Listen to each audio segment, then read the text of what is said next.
ka jingyalang kenhun menteri ke sorkar Meghalaya Democratic Alliance ka nyotorek nailur Atiar kuar kala menjur ban pyntrei kamno ya Code of Criminal Procedure CRPC bat ka Code of Civil Procedure CPC ha ka jylla bro kawai haba pentip ya kani hakilat phai khobor hadien ke jelang menterang ba ka jylla Meghalaya konrat ki sangma ulong ba hadien ke jelang yemir jingmot pat ki autonomous district council ki bala penpau ya ka mat jingso khia hanrei lala ban pensai saki ulong ba ki district council code Kyrwoh ya ka bortre kam kat kum ka paragraph 4 bat 5 jong ka kernet ban rio jong ka riti sanchar kari India. We had a meeting about a week back and we had asked them for their written comments, and accordingly the Jylla Hills and the Khasi Hills had written back, and also we had got a verbal communication from Kyrwoh Hills, and after clarifying all the concerns that they had, we have gone ahead today to clear the notification, and the language reads as follows: in pursuance of full separation of judiciary from the executive and in exercise of the powers conferred in proviso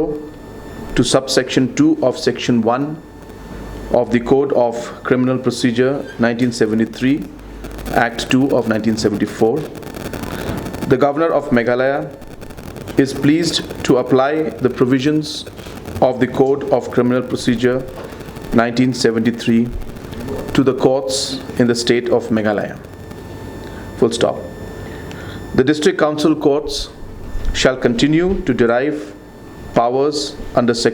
para 4 and 5 of the 6th schedule of the Constitution of India. The Governor of Meghalaya further directs that notwithstanding such application, all actions taken by the district courts throughout Meghalaya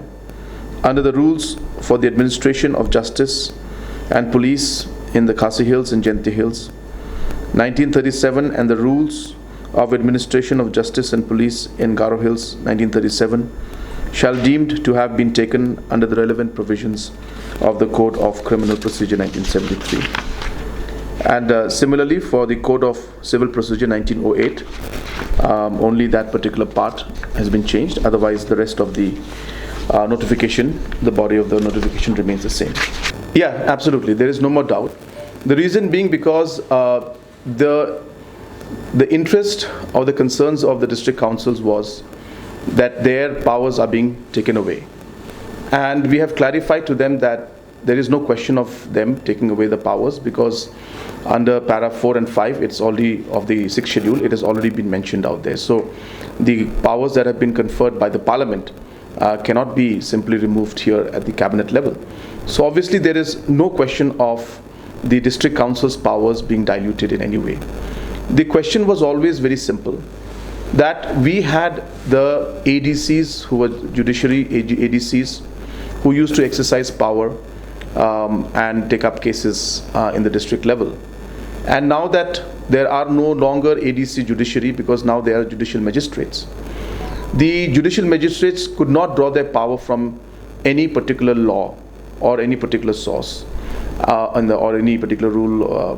was not there. So hence they had to draw their their power from some provisions, and they had to be given that power. So hence what the ADCs judiciaries used to do before, the magistrates are going to continue doing that. That's all, the judicial magistrates. But as I said, as per law, they have to draw their power from somewhere, and this notification is only simply allowing them to draw that power, a power which was always exercised by the ADC judiciary in the past, when the division between or separation between the judiciary and executive was not there. But now the separation is there, so the judiciary, which is the judicial magistrates, will do the functioning of the ADC judiciary, but they will draw their power based on this notification now.